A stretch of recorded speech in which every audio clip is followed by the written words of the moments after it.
Pour savoir ce qu'il y a à comprendre, Mario Dumont. Il y a de ces coïncidences dans l'actualité le lendemain de cette publication du rapport au Québec là, du protecteur du citoyen qui dit qu'il y a une déshumanisation dans certains services publics.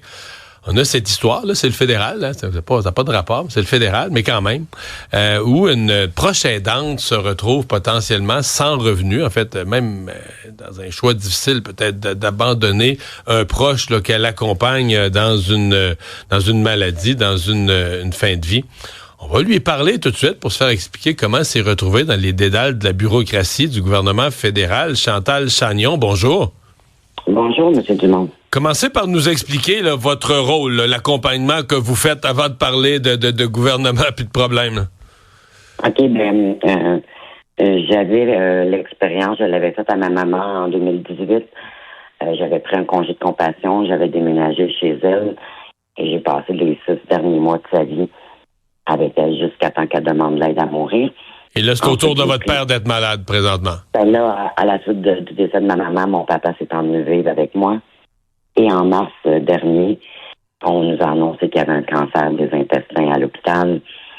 La différence avec ma maman, c'est que mon papa est sorti de l'hôpital avec une psy difficile, puis très amaigri, très affaibli. Traitement d'antibiotiques, il fallait tout désinfecter. Alors, puis ma maman était pas là avec lui, fait que si je retournais travailler, il se retrouvait tout seul. C'était impossible d'attendre pour prendre mon congé. Il a fallu que je le prenne tout de suite au départ. Et là, vous avez la prestation du gouvernement fédéral, là, la prestation de compassion qui est offerte dans ces cas-là par le chômage. Exactement. Oui, exactement. Qui est une durée de 26 semaines. Naturellement, le 26 semaines se terminait aujourd'hui. C'est aujourd'hui même, là? Aujourd'hui même, oui. C'est ma dernière journée payable, je crois. Et mon papa est encore vivant. Alors, moi, j'ai parlé de ça avec la travailleuse sociale Valérie du CLSC il y a 2 semaines. Elle s'est emmenée chez moi. On a appelé au chômage pour nous faire dire qu'on ne pouvait pas prolonger le congé de compassion. Alors, la travailleuse sociale Valérie expliquait, ben oui, j'ai déjà eu des patients qui ont pris soin de sa femme pendant 4 ans, qui ont eu 2 congés d'aidant naturel, 2 congés de compassion. Oui, mais bon, d'après ce que j'ai compris, tout ça s'est resserré beaucoup. Et maintenant, c'est impossible. Alors, à la suite de ça, Valérie était outrée. La dame disait qu'il fallait que je retourne travailler, ramasser le 720 heures qu'on doit travailler pour faire une autre demande. Mais là, votre père, il est hors de question qu'il reste tout seul. Donc, à ce moment-là, il faudrait l'entrer en CHSLD ou dans un établissement du genre? Exactement. Puis ce qui n'était pas son souhait à lui, parce que quand le médecin lui a demandé ce qu'il voulait... Excusez-moi, mais financièrement, je sais que c'est pas le même gouvernement, puis c'est pas le même programme qui paye, mais pour la collectivité, ça coûte pas mal moins cher payer une prestation par semaine, là, 55% de votre salaire qu'une place en CHSLD. En fait, c'est même pas proche, là. Exactement, ou même à l'hôpital. Puis là, Valérie me disait, la travailleuse sociale, M. Dubé passe son temps à dire de garder les gens le plus possible à la maison parce qu'un patient à l'hôpital coûte 10 000 par jour. Alors, j'ai décidé d'appeler au ministère de la Santé pour parler à quelqu'un pour voir si on peut pas avoir un peu d'aide. Puis la personne qui m'a répondu, qui s'occupe des dossiers de M. Dubé, m'a répondu d'une façon aberrante. Là. Il me disait que je voulais de l'argent. J'ai dit que je vous parle pas d'argent. Je vous parle pourquoi que les programmes sont faits aussi rigides. Puis si vous octroyez un congé de compassion à quelqu'un pour prendre soin de quelqu'un en fin de vie, ben il faut y aller jusqu'à la fin de la vie. Parce que techniquement, vous dites quelque chose d'un peu dur, mais c'est quand même ça. C'est comme si techniquement, par rapport à votre congé de compassion, c'est comme si votre père avait vécu un peu trop longtemps pour le congé de compassion qui est prévu, là. Exactement. Il n'y a pas une date de péremption là-dessus, là. On s'entend. Les médecins, ils n'ont pas de boule de cristal. Les pronostics, j'imagine, qui sont faits à partir de statistiques qui sont faites de patients à l'hôpital. Mais le cancer, on sait c'est quoi, là. Des fois, ça étire, des fois, ça va bien plus vite que prévu. Des fois, c'est ça aussi. Oui, le corps humain, c'est complexe, hein? Oui, puis M. Dumont, une personne qui est à la maison en soins palliatifs va souvent les déjouer, ces pronostics-là, parce qu'il est entouré d'amour. J'ai pas 2 étages à m'occuper. Je m'occupe que de mon papa. Il est entouré d'amour, de soins, de moments, oui, pas faciles, mais de moments merveilleux. Fait que oui, souvent, ces personnes-là, ma maman aussi avait déjoué les pronostics.